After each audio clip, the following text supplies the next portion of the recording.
Good morning, students. Now, moving ahead with part 3 of chapter 6. In this part, we are going to discuss about the rise of independent nation in Asia and Africa and also about non-aligned movement. Now, let us start with part 3.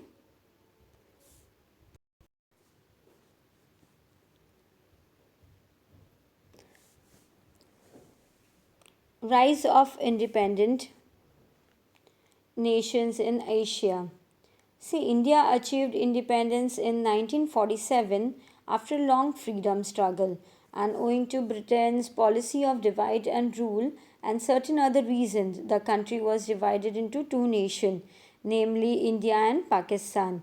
And in the same way, what happened? This with continuous struggle against Britishers, countries like Sri Lanka and Myanmar, they got independence in 1948. See what is said over here. See, India achieved independence in the year 1947, and after a long struggle of freedom movement, and due to Britain's policy of divide and rule, the other certain reasons India got divided into two nations, that was India and Pakistan. And similarly, the countries like Sri Lanka and Myanmar, they got independence in 1948 after struggling for many years with British. In the case of Indonesia, the United Nations played an important role. See, United Nations played an important role in what to liberate Indonesia in the year 1949. And Asian countries like Laos, Cambodia, and Vietnam too got independence. See, all this began with what the Asian countries like Laos, Cambodia, and Vietnam, they also got independence. That was the rise of independence in Asia. Now we will see is the rise of independent nations in Africa. See, during what is said over here in this paragraph, that the rise of independent nations in Africa. See, during the Second World War, the countries of Africa, they got inspired from the freedom struggle of Asian countries. And as a result, what happened due to the tenure of 16 years, that is from 1951 to 1966, 40 small and large African countries, they became free. And Abyssinia, that is now Ethiopia, South Africa, and Egypt were among these free countries. And after these countries got independence, once again the imperialist countries, they tried to establish supremacy over them. And however, these countries, they either joined the superpower or they took the help from the military to maintain their freedom. So in this way, there was a rise of independent nations in Africa. Now we will discuss about the non-aligned movement. See, some new nation, they have adopted the policy of not to align with any of the two powers bloc and military bloc. They decided that they would maintain equal distance with both the blocs, and these nations were identified as non-aligned nations, and their foreign policy was called as non-aligned policies. See, the policy of not joining, that is aligning with any of the two major powers blocs, namely America and the Soviet Union, after the Second World War, was known as the policy of non-alignment. And the nation who followed the non-alignment policy preferred to remain neutral, and they maintained equal distance with both the blocs. And those nations were identified as non-aligned nation, and their foreign policies, they were called as non-aligned policies. See, those neutral nations that did not want to adopt the ideologies of either of the two superpowers of the world wish to have an all round development, maintaining its unique existence. See, under the leadership of India's first Prime Minister Jawaharlal Nehru, Indonesia's first President Sukarno, and Egypt's second President Gamal Abdel Nasser, Ghana's first President Kwame Nkrumah, and Yugoslavia's president Joseph Broz Tito, they got thumping support for the movement. And in this non-aligned council, 23 countries of Asia and 6 countries of Africa, they were present. See, the policy of not joining, that is aligned with any of the two major powers blocs, namely America and Soviet. And after the Second World War, they were known as a policy of non-aligned. See, the non-aligned policy that gave rise, they gave rise to the non-aligned movement in the world. And the non-aligned, or say neutral nations, they aim to overall development while maintaining their individual existence. And the non-aligned movement is a group, or we say the organization of state, that is called the non-aligned council. See, the council that consists of 23 they consist of 23 Asian countries as well as 6 Asian countries, and the non-aligned movement organization that was formed in the year 1961 in Belgrade in Serbia. See, this movement got a positive support from the Indian's first Prime Minister Jawaharlal Nehru, Indonesia's first President Sukarno, and Egypt's second President Gamal Abdel Nasser, Ghana's first President Kwame Nkrumah, and Yugoslavia's President Joseph Broz Tito. See, the policy of NAM. See, in this way, there was present the organization that was formed in Belgrade in the year 1961, that was known as NAM, that is called Non-Aligned Movement, was framed under the leadership of Prime Minister Jawaharlal Nehru.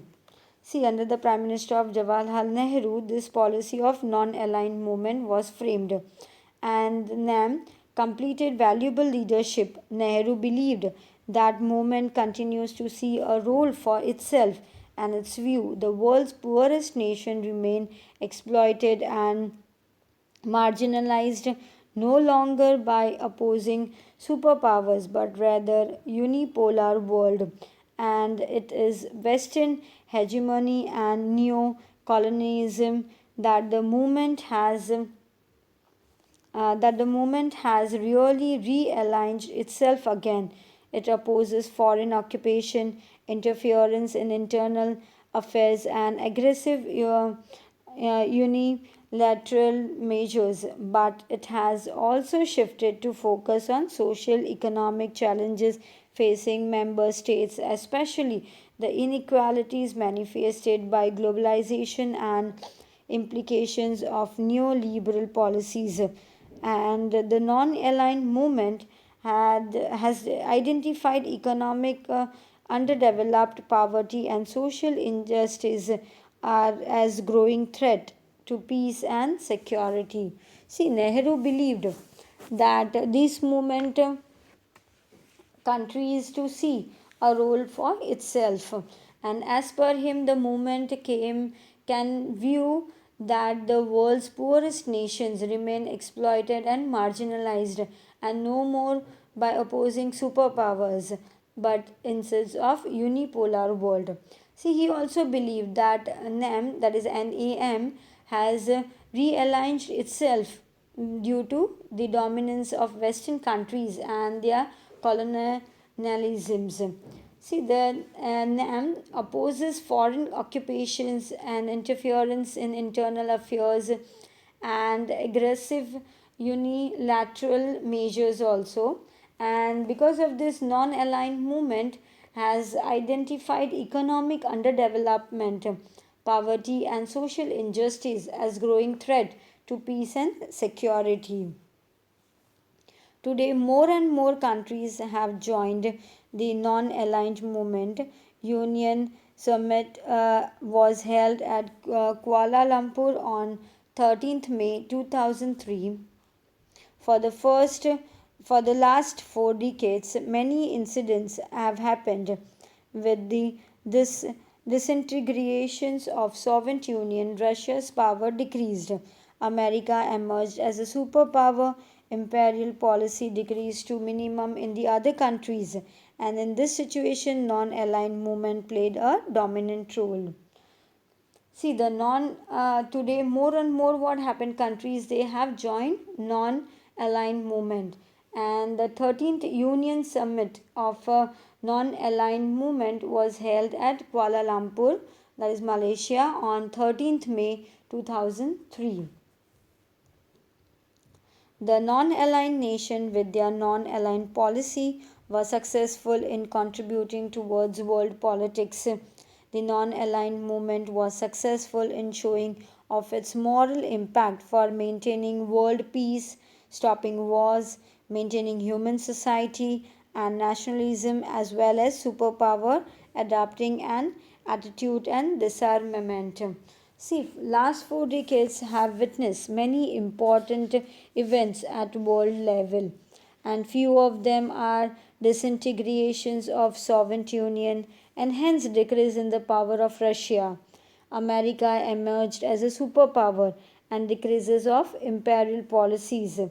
The non-aligned movement had played a very important role in this situation. See, what were the focus area of this? The irrespective to these major events, the non-aligned movement strictly remained on its focus for preserving the freedom of its countries and playing an independent role in shaping the world and destroying colonialism speedily. And moreover, non-aligned movement has also started, they have started in focusing on socio-economic challenges that the members of nations face, and that especially they focuses on inequalities that were occurred due to globalization and implications of a new liberal policies of the nations. See, they equally focused on what this non-aligned movement.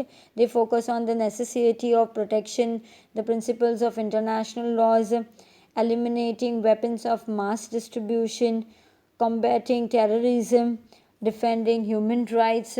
See, all these was there, and working towards making the United Nations more effective in meeting the need of all its member states in order to preserve international peace, security, and stability. And see, making the UN more effective in maintaining justice in the international economic system. See, this was about all the non-aligned movement. They have focused equally on all these points. I hope you all have understood properly about non-aligned movement. Thank you.